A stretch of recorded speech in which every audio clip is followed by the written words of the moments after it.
Hello and welcome. I am super excited to bring to you yet another fearless woman who will be taking the stage at Fearless Women Minneapolis here on August 9th. So if you're joining us and watching, make sure to say hi in the comments so that we can say hi back to you. But I'm super excited to welcome to the interview stage here, Janet Phipps. Welcome, Janet. Thank you for having me. I'm super excited to dive into your talk, Janet. But before we do that, can you tell us a little bit about what you do and who you serve? All right. All right. So I am Janet Phipps. My company is North Star Mindset Coaching. And my focus is really helping people to just kind of feel and think and perform in a way that matters to them. And I use different techniques like mindset coaching, mindset techniques, and also presence-based coaching. And I also use performance-based type of assessments like DISC, the 5 behaviors, and mindset dimensions reports to help people to get to that, to wherever they need to go, and to be able to ask the right questions to help people to just kind of come to their own conclusions as to what they need in order to succeed in life or work. Awesome. So it sounds like you help people in a multitude of dimensions. It could be personal, it could be professional. Is that right? You work with them on both? Yes, yes, because I consider myself to be more of a holistic leadership coach. So when I say holistic, that just encompasses everything, and encompasses work, their careers, work, their community, their lives. So I want to capture the whole entire person. Wonderful. And do you work mostly with men, women? Is pretty much anyone of any place? I do, yes. It was funny because I wanted to start out with women originally, but then I started finding that I had several male clients that sought my work. So it's been a pleasure working with them, and I will continue to work with them as long as they want me. But of course, being a female, my heart does go out to female entrepreneurs and female leaders. But I am pretty much open to male and female. Thank you for sharing that. I know sometimes in the coaching space, and we're both certified coaches, so we had some conversations around coaching and just the uniqueness of coaching. But sometimes people are like, well, I'm a coach. I can coach anyone on anything. And I can do anything, right? It's true to some extent, but we tend to focus on the people that are most like us and some of the circumstances we might have come from. So tell me a little bit more, Janet, about why you entered into coaching. Why I entered into coaching. So I spent several years working in program, project, and organizational change management. So I would say, probably about 25 years now. It feels weird saying that right now. So I was in that realm for, a while, and experienced so many different types of leadership. Of course, being in more of the senior level roles, I had to work directly with a lot of leaders, and there were some really, really good ones. I shouldn't say many, but there were a few really, really good ones. And there were a lot of really bad ones out there. And I over time, I just started to just notice what made the good ones good and what made the bad ones bad, and just started taking notes. And I worked, I guess it was probably about 15 years ago, with a really good leader. And she just knew how to approach people. She knew how to just, open up the room for everyone to just be heard. She was always present with them. And, I tried to learn as much as I could from her. And the interesting thing about it was that we were both leaving that organization around the same time period. And she became a coach. And she encouraged me to pursue coaching as well. But at that time period, I was thinking, oh, why did I want to do that? And the funny thing is, Jen, is that I always had a passion for psychology. Even when I was younger, I wanted to study psychology, but people kept telling me, oh, you're going to do so much better in business because psychology is not going to be needed. You're not going to make any money in it. So that's why I took the business route. But this manager, this leader, she told me that a lot of coaching involves psychology. So I think you're going to be perfect at it. You love to try to help people to do better, and, just to, try to just make people communicate better and to collaborate and do all those things that, some leaders lack. And it was after just kind of getting my head banged in for a few more years, I decided that, oh, you know what, maybe I need to pursue coaching. Because as the time kind of progressed, I had more leaders who were just not up to par, and some of them knew it, some of them didn't. But, I it's kind of hard to just walk up to someone and say, hey, you're a bad leader, you need help. So I did start the training. It was almost 3 years ago to become a coach. And it was just eye-opening. And it changed my world as well, because, even as like I said, program manager and organizational change manager, I knew that I needed something different for myself because I was not being true to myself. So I attended this wonderful leadership. I was not really focused on leadership, but it was called Presence-Based Coaching program out in Asheville, North Carolina. And I'll reveal a little bit more about this in my speech, but it just made a world of difference. It's just all about just being present with people and just offering that space for people to just share what their needs are and for them to just feel like they're being heard. So that's just something that just kind of stuck with me. And just over the past 3 years, it just kind of just kept popping up for me and just showing up for me. And then I started having people to reach out to me and say, hey, can you help me? You have a lot of good insights. Can you, just help me to do better in my role? And that's exciting. Yeah. I love how it began with you, someone your mentor, your former manager and your colleague planted the suggestion of, hey, I'm doing this really cool thing and I want to bring you along with me. I think this would be something you would enjoy. It's similar to an experience I had when I started my business. I was in Toastmasters, and my mentor in Toastmasters really resonated with one of the stories I shared. And it was the first time I had talked about how I lost 100 pounds. And I didn't even share the how I lost it, but what it felt like to be someone who was constantly bullied for being drastically overweight in a time when very few people were. I grew up in the 80s. And so my mentor came up to me and she said, Jenn, I'm going to change my life because of this 5-minute story. And she had heard me speak many, many times. Wow. So that was when I realized, speaking, it can change people. Yeah. And so people I was looking up to and who were ahead of me in terms of their development and their career path saw something in that story that really resonated with her. So I love the idea behind our mentors can inspire us to go somewhere we never thought, and we can also inspire our mentors back as well through the things we do, the projects, the passions that we share. And that's part of the reason why I said yes to Fearless Women. So this is the very first time Fearless is coming to Minneapolis. And I'm pleased to be the debut host for this event because I spoke at one back in 2022. I spoke virtually for them, which is a very different experience from being in a room with women. But I'd love to turn to you, Janet, because I know you and I had just connected shortly before I was going full into this event and said yes to being a host. And so I put it out to you as a possible thing you might be interested in. What made you say yes to Fearless Minneapolis? Well, okay. So, I thank you for this opportunity. I think I'm so excited for it, and just to be able to share my story with women. I again, try not to reveal too much about what I'm going to talk about, but I have a story that I think a lot of women can really, just connect with. And if they haven't been able to connect with it in the past, I have a feeling it's going to be a wake-up call for some women. And I just want to help as many people as I can so that they do not have to go through what I've gone through and what I'm currently still trying to recover from.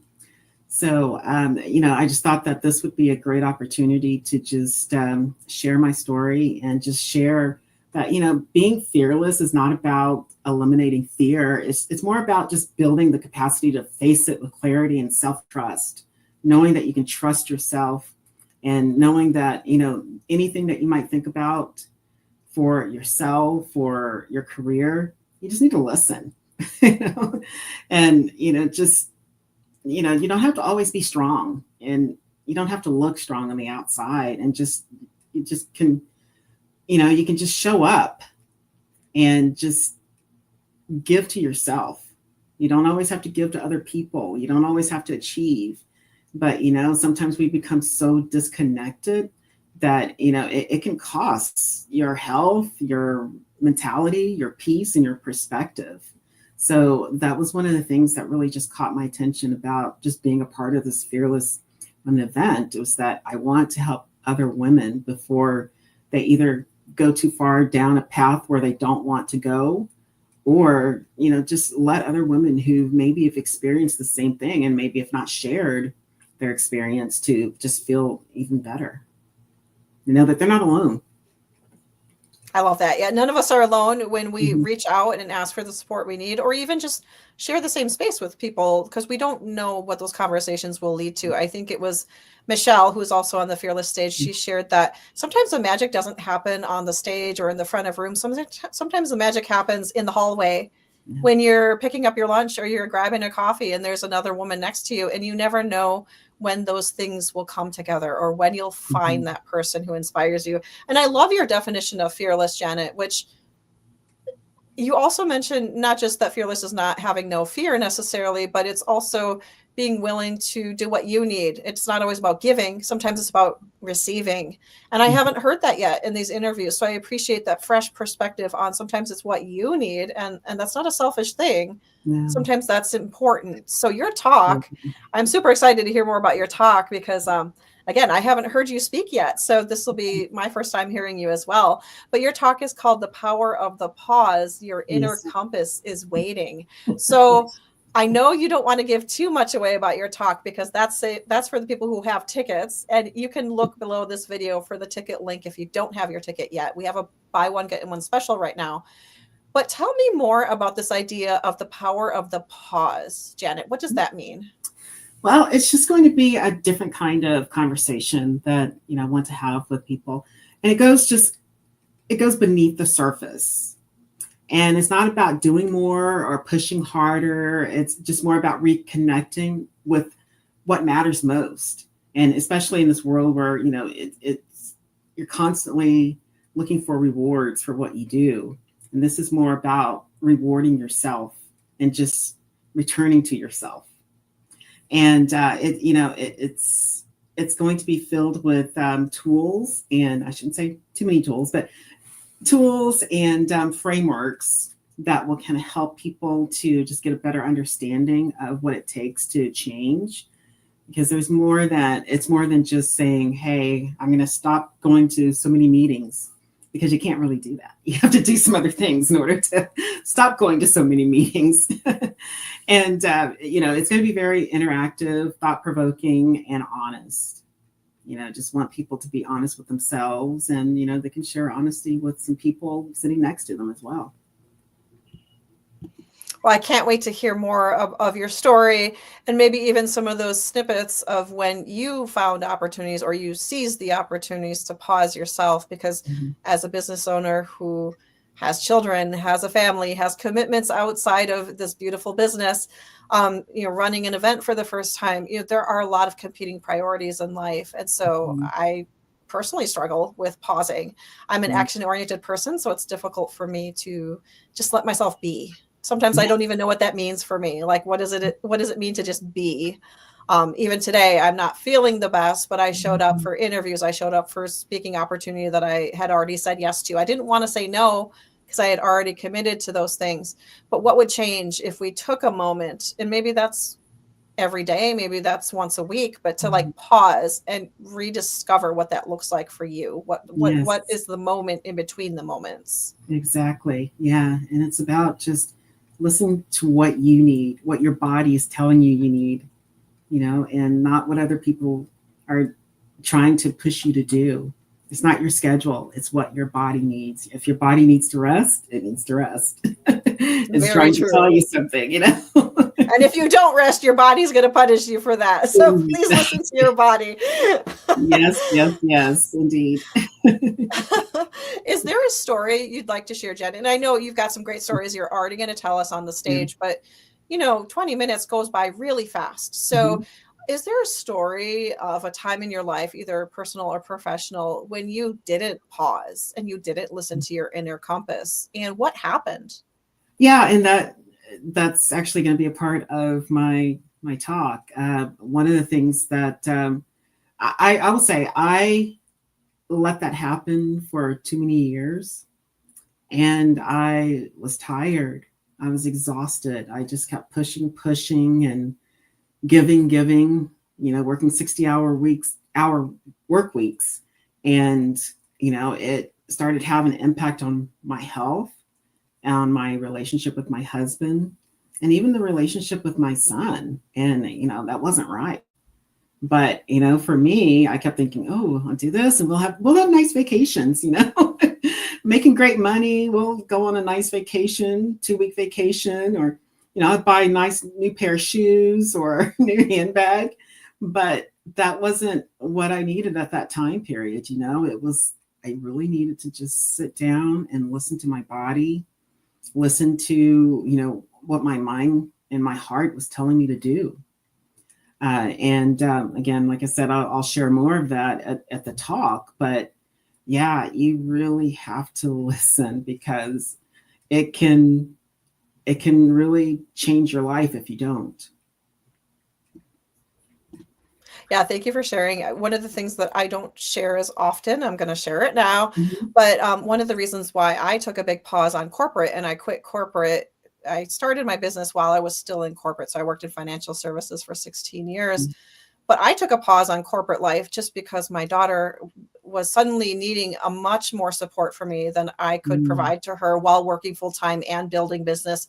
And I had a younger child at home as well. So my teenager struggled with middle school, and maybe someone listening to this can resonate. Like, teenagers are tough, but when you have a teenager who's struggling, sometimes you have to decide, like, what is the priority right now? What is best for my family, for me?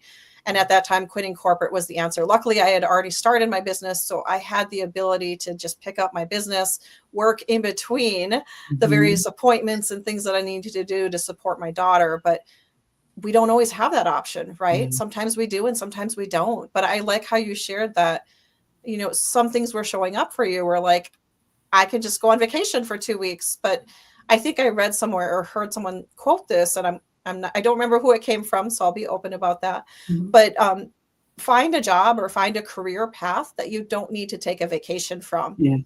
That's what you reminded me of just now. Like, a lot of people work hard for 2 weeks a year where they cannot work. And fortunately, I don't have to do that. And I'm guessing you don't have to do that either. But it's a brave new world, right? Where we have choices. We have different paths we can choose in life. And I'm happy that you get to share that with other folks, especially at the Fearless Women Summit. Exactly. Yes. We have choices, we have options, and we can just say no. Some people do, We don't want to, but we can still do it, right? We can still do it, right? Well, one of the things that I thought would be fun to play around with, because again, I come from the coaching space, you come from the coaching space, and a lot of people are calling themselves coaches out there, right? A lot of people are hanging their shingle. They're like, yes, I'm coaching now. Here's what I'm coaching on. So what sets you apart, Janet, from other coaches out there? Well, one of the things that I really believe in, and I believe this is how we met, was through the International Coaching Federation. So I am a strong believer in being, a member, and also having the credentials, because the credentials, it's not an easy process, as you probably know. So, it's good to know the ethics behind it. Also good to know, just the competencies, and just know it. Everyone says that coaching is not regulated, but with the International Coaching Federation, they have a lot of good standards and frameworks in place where if you follow it, you should be able to keep yourself safe and also your client safe. Because I know some of the coaches that are hanging shingles out there, they're giving people advice instead of helping people to come to their own conclusions as to how they should approach their own life or resolve their own issues. So, or, whatever situations that they're going through. So I think that's kind of the big difference. Every now and then I might have someone who has a, management type of question. And then, I'll take off that coaching hat and say, okay, now as, a former program manager or former change management. I mean, actually, I have a certification also in change management, but, I will give you this advice, but putting my coaching hat back on, what do you think that you need to do in order to reach point A or point B? So I think just having that knowledge of how to actually coach people, that's key, because you're not telling people, you're allowing them to tell you, you're just asking artful questions.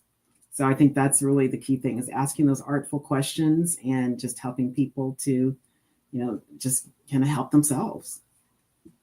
And I love that you call it artful questions. So for those of you who are not ICF certified or don't really know what goes into that, I think it's important to just highlight, when people are certified through an international coaching federation like Janet and I are, we have to go through, I believe it's 60 hours of training. We have to go through 10 mentorship hours where somebody is actively looking at our coaching calls and giving us feedback on what we're doing well, what we're not doing well.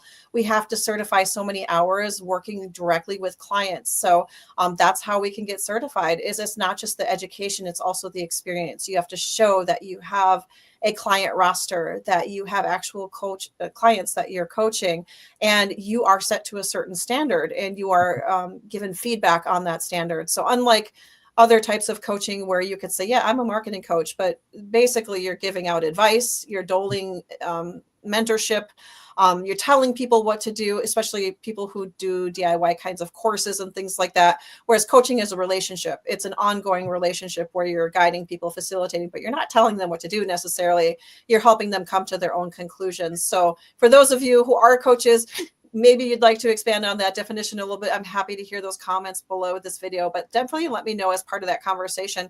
Is certification important to you? For some people, it's very important. It was important to me. It's important to you, Janet. Mm-hmm. But for other people, they're like, no, I'd rather have you have 30 years of experience in whatever area of life. And that's okay. Like, mm-hmm. That's an individual decision. And you and I both share a passion for tying into something bigger than ourselves, like that certification, mm-hmm. the ethics and standards that we have to follow when we recertify every 3 years. So it's an important part of the process. And again, it's part of that professional development and what we bring to that stage there. But I always like to play around with this. So Janet, I'm very impressed with your background. With all of the certifications you mentioned, you're certified in change management, you're certified in DISC, you're certified in, I don't even remember all of the things you're certified in. So, and this could be a tricky question. Do you have a favorite certification, or do you have a favorite tool that you use when you're supporting your clients? Oh, wow. That is a tricky question, because I'm also a certified mindset coach. And I use mindset techniques to help some of my clients, with personal manners, and also, can be used for leadership as well. But, sometimes I will use hypnosis or neuro-linguistic programming, which involves reframing, which that is one of the biggest key tools that I love to use, is reframing, because so many people will use like a negative tone or negative approach or negative thoughts to control what they're doing or what they need to do. But then reframing can help people to just kind of see things in a different light. And that's one of my favorite tools. But then also, like I said, I started out with presence-based coaching as far as the training was concerned. And, just being present with people, listening to people, and just noticing the body language, the signs that they give off. That's something else that I find, it sounds very basic and simple, but just offering presence to people, clients, it just transforms them. Yeah, it's almost like asking who's your favorite child if you have more than one child, or what's your Exactly. favorite star in the sky, right? You're like, I love them all. They're great. They all serve the people that I serve in different ways. So Exactly. yeah, I can understand the challenge, but you have so many amazing, things that you've worked on and developed within yourself as part of your toolkit. So sometimes it's helpful for one client to be like, I don't like that. And you're like, okay, I've got other tools in my toolkit. Let's play around with what Exactly. this could look like. But thank you for sharing. So the mindset coaching, the reframe, and the final one you said was, repeat that again for me. Present space. It's just, Present space. yeah, it's basically just, being there for people and fully listening, being able to read the body language, the signs, and asking people about what's going on with their body, you know. Mm. So, and yeah, that's the other thing, just being able to notice when something is stirring up inside of someone and to be able to ask the right artful questions again about what's stirring for them. Yeah, it's kind of funny that you bring up body language because I came from a fraud investigation background. So I actually, part of what investigators do is they read body language and nonverbal cues to determine people's motivations and whether they're lying or not lying. So I did quite a few courses on reading body language from Joe Navarro, who's from the FBI and is an expert in this. So, how we look at body language varies depending on where we come from and what our training is. But it's interesting because anything body based is something I'm all a fan for. So I love that you shared that. How we look at body language is important because it's part of our communication style and preferences. So thank you for sharing that. Now, how can we connect with you, Janet? Because you've shared so many amazing things about what you do and who you serve. How can we connect with you? Okay. Well, my website is northstarmindsetcoaching.com. And I will add the link to my LinkedIn post at the bottom of the screen after this call. And then I have a Facebook page, not quite as active there, but it's something where I share some good insights and some tips from time to time as well. So I can share that as well. Perfect. So check out the links below this video where you can connect directly with Janet. Of course, if you're watching on LinkedIn, her profile is linked here. You can feel free to send her a connection request there as well. If you don't have your ticket for Fearless Women, you can meet Janet in the room along with all of the other amazing speakers, vendors, other women from the Twin Cities. I highly encourage you to check it out. I will post the ticket link below this video. And know that if you take action before July 31st, you can purchase a buy one, get one on any of the ticket levels. So there's general admission tickets and VIP tickets. The VIP tickets, you get lunch with us. You get to network with us during lunch. The rest of the people have to head out and find their own lunch in the area. So consider purchasing that. Bring a girlfriend with you. This is an all ages event. We have people from any age, any background, personal or professional development. It's all going to be part of this room here. So I'm super excited to welcome you to this event. And make sure you connect with Janet. I do have one more person I'm interviewing next week, so stay tuned. I'm going to interview Nancy Z next week. I'll post that link below this video as well. But I would love to chat with you, Janet, and give you an opportunity. Is there one thing you'd like to leave the audience with today when it comes to considering whether they should come to this event, or something you'd like to leave from your wisdom? Okay. I would just say, just do it. It's a great opportunity to hear just different women from just different lifestyles with different histories they're going to share what makes them fearless, because we've all been through different experiences in life, in work, and with our families. And it's just a great opportunity to maybe find one or all of us to connect with so that maybe you can just, learn a little bit more, or just take something away that will help you. You might have a decision in your life that you're trying to make right now, and we might share something that will help you to make that decision and, make your life better. So all you have to do is just join us. I'm sure of it. I know that anytime one of my clients or somebody I'm bringing into a room together, lives always change, even if we don't hear it firsthand from the audience. So we want you to be in that room with us. We know that our stories might be the catalyst for you, or your story might be the catalyst for us. It works both ways. So definitely join us in the room. We can't wait to see you. I'm so excited to welcome the people to Fearless Minneapolis here. And one of the reasons why I said yes to hosting this event is I wanted to create something that I feel like didn't exist before. And so when Charla approached me and said, I want local hosts who is willing to step up, I said yes, even though it's not my comfort zone. It's not necessarily what I thought I would do 10 years ago. It was part of the signs and the steps that was necessary for me. So thank you so much, Janet, for sharing more about your talk. I look forward to seeing you on the stage, and we'll see you at Fearless. All right. Well, thank you very much. I'm very excited about it. Me too. We'll see you there. Take care. Bye-bye. Bye.